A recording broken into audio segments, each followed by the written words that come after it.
Cust's arrest is a great success for you, Poirot. It's all clear now, except maybe one or two details. Details? Ah, mon ami.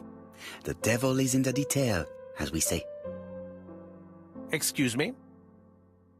Patience, Hastings. Everything will be clear once our guests arrive. Best be prepared. Slip a revolver into your pocket before they do. A revolver? But Poirot, what are you afraid of? Trust me. It is important you carry a weapon for this meeting. I will lend you mine. What about telling me what you have in mind? Surtout pas. You wouldn't be able to play your role. Wait one moment, I will bring you my weapon.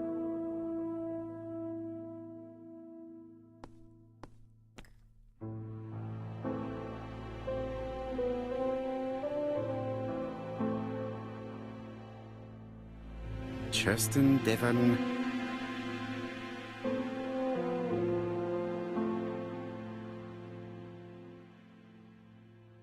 Hastings photo ad.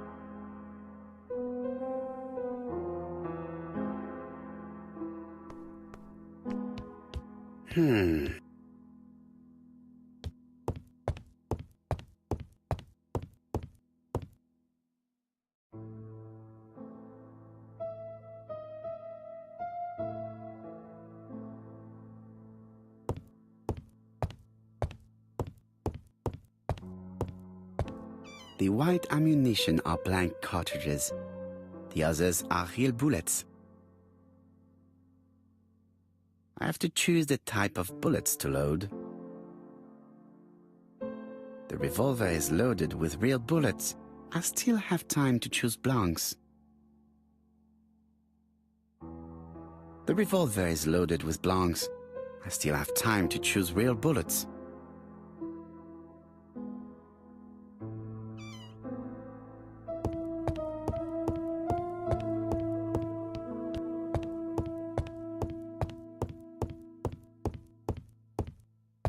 What about telling me what you have in mind? Surtout pas. You wouldn't be able to play your role. Wait one moment.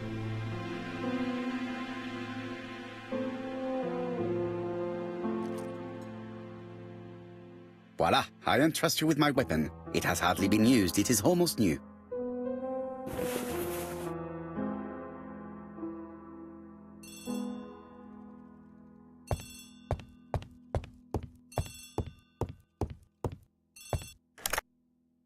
Chief Inspector, is that you? Yes. Sorry, but we haven't found anything. Have you checked the typewriter? And the packaging, the letter, and the ribbon reel. We've only found prints left by Cust and his landlady. Well, never mind, I shall make do. So, are you still going to hold your meeting? Of course, Chief Inspector. I can hear my guest coming up the stairs. Why have you brought us here, Mr. Poirot? Since Cust's arrest, I thought it was all done and dusted. Miss Gray formally identified him, as well as Miss Barnard.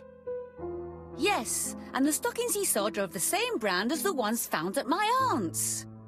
This is all true. However, a case is not closed if some questions remain open. And one question is, why did the murderer send me his letters? Why did he challenge me, Hercule Poirot? Perhaps he wanted to play with you, to taunt you. Xenophobia? Maybe he didn't like you because you're foreign. I may be wrong, but maybe by provoking you, he was looking for glory? All these theories should be studied. Let us now try and get our brain cells to work.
Is everything clear now? You might like to explain your reasoning again. Of course. First of all, remember that the murderer made it a rule to always post his letter before the murder. He never digressed from that rule. However, in Churston, he encountered a problem. The village has only 500 inhabitants. With advance warning, it would be easy to arrest him. Therefore, the murderer delayed his letters deliberately with the wrong address. The plan wouldn't have worked if he'd sent it to Scotland Yard or the papers because everybody knows their addresses. The mistake would have been corrected and the letter would have been on time. That is why the murderer chose me as the recipient. Because for his plan to succeed, it was necessary for at least one of the letters to have a wrong address and get lost. It was very cunning. Absolument. It is a very subtle plan. It matches the profile we have drawn up of him perfectly. That of an intelligent, daring and calculating murderer. But that's not how you describe Cust. You are quite right, mademoiselle. Like you, I find it hard to believe that this dull character is the clever murderer we are looking for. Do madmen... I mean, if he's mad, he might have two very different sides. No doubt. But the murderer is not mad. All the specialists agree that he does not have the profile of a psychopath. But if Cust is not guilty, how do you explain his presence at the scene of the crimes? Mr. Clark, the answer to your question is in the medical records of your brother's patients. Documents which Cust most certainly did not have access to. Let us now try and get our brain cells to work.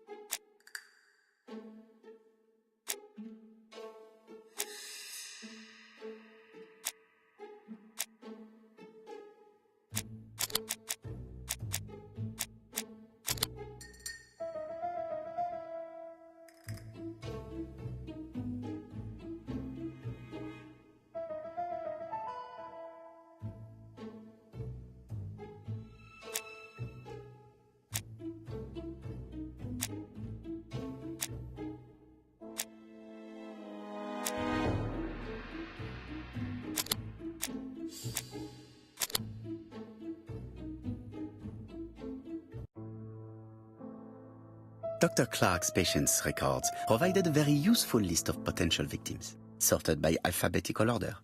The killer definitely used it, explaining the fact that all the victims were former patients of the doctor. It is this fact that clears Cust once and for all, because he never had access to these records. So how did he happen to be at the scene of the crimes? Either the murderer sent him there, or Cust was following him closely. Cust's highly suggestible nature leads us to the second hypothesis. The murderer was manipulating him. He systematically sent Cust to the towns where he was going to strike, so that the suspicion would land on the poor man's shoulder. That's evil. What sort of killer could have such a plan? And what would he gain from three completely different murders? Indeed, it seems unlikely that the same murderer committed all the crimes. What should we take from that? Just one murder was of benefit to the murderer, the others were just diversions. On reflection, there is only one conclusion. The murderer killed once out of interest, and twice to divert our attention. This reasoning points at two potential culprits. Franklin Clark. Donald Fraser? Yes, mademoiselle, that's good thinking. Mr. Fraser may have killed Betty out of jealousy. Mr. Clark may have killed his brother in order to inherit his large fortune. Both have a motive. But Donald did not have access to Dr. Clark's records. Please allow me to disagree with you, mademoiselle.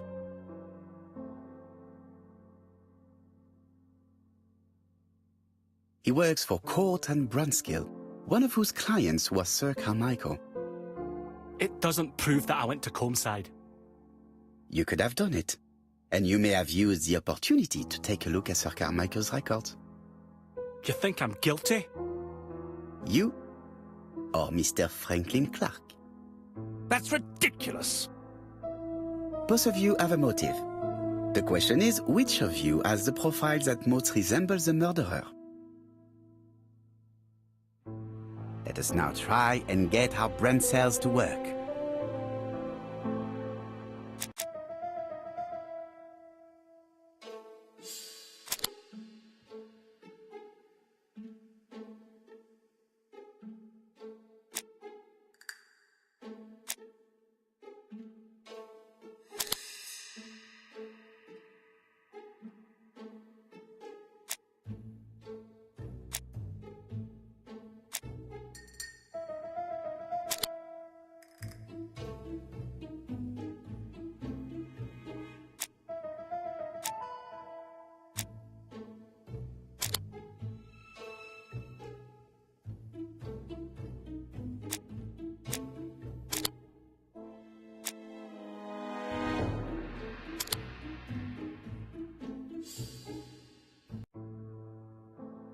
Ladies and gentlemen, Donald may share many character traits with the murderer, but he does not have his cold indifference. He has a temper. It is hard to imagine him planning anything. Also, jealousy is his motive, and crimes of passion are rarely planned. Right, I suppose it's my turn to be subjected to the same scrutiny. Absolument, Mr. Clark. Let us now try and get our brain cells to work.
As you have all seen, there is a disturbing similarity between Mr. Clark's profile and that of the killer.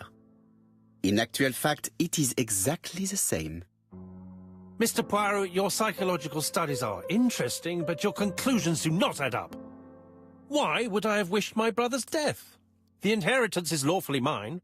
I just have to wait. No, you had to act quickly.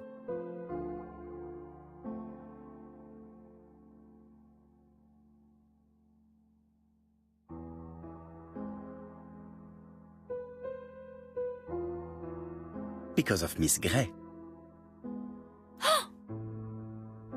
Mademoiselle, although you haven't been telling the truth, there is no doubt in my mind that you would have found a way to marry Sir Carmichael after Lady Clark's death. For you, Mr. Clark, it was a disaster. If Miss Grey had children by your brother, you would not have inherited a thing. You realized the danger after reading several letters from Comside, especially one in which your brother opened his heart to you. So you hurried home from China, and you took action. In truth, Cust was no more than a puppet manipulated by the real culprit. You, Mr. Clark. Such an imagination, Mr. Poirot. In fact, nobody manipulated Cust. The famous instructions he received by post. He wrote them on the typewriter. We know that for sure. Oh, no. You know perfectly well. That is not true. Eh bien, voilà. Light has now been shed on the ABC murders. Your theories are ingenious, but you haven't any proof. One point to him. For the moment, I have no material proof. Either I admit to it, or I bluff. One thing proves it. The prints you left on Cust's typewriter. Enough. Oh, of course you wiped the typewriter before sending it. But not carefully enough. Scotland Yard has found your print along with those of Cust. I understand why you never wanted to lend me your new typewriter. And why you were searching through your brother's things. And the hole you dug on the moors. What did you hide there? The knife you used to kill your brother? Game, set, match. You win, Mr. Poirot. But it was worth trying.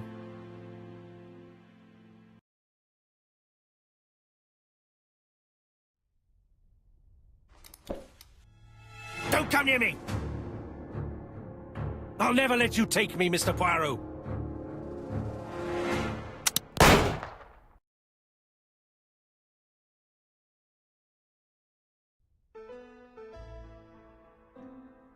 I'm sorry, Mr. Clark, there is no easy death for you. I expected your reaction, so I used blanks. I'm sorry, mademoiselle, but your second chance has been lost. Franklin Clark will never inherit his brother's fortune.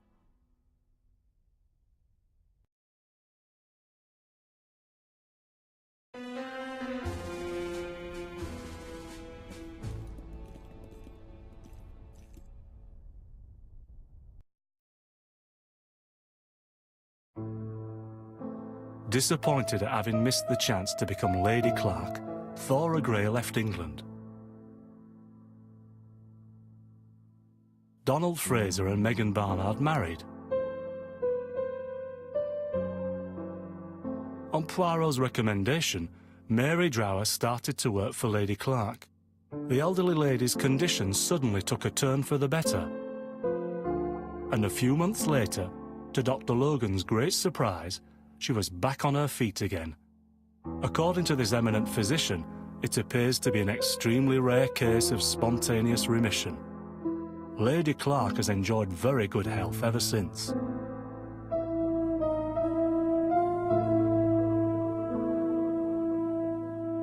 Journal of an Innocent, the incredible story of ABC. As for A.B. Cust, after being advised by Poirot, he made a great deal of money by selling his story to the press. And as for me, and with business booming, the Black Swan has become the #1 tourist attraction in the whole of Yorkshire, even more popular than York Minster.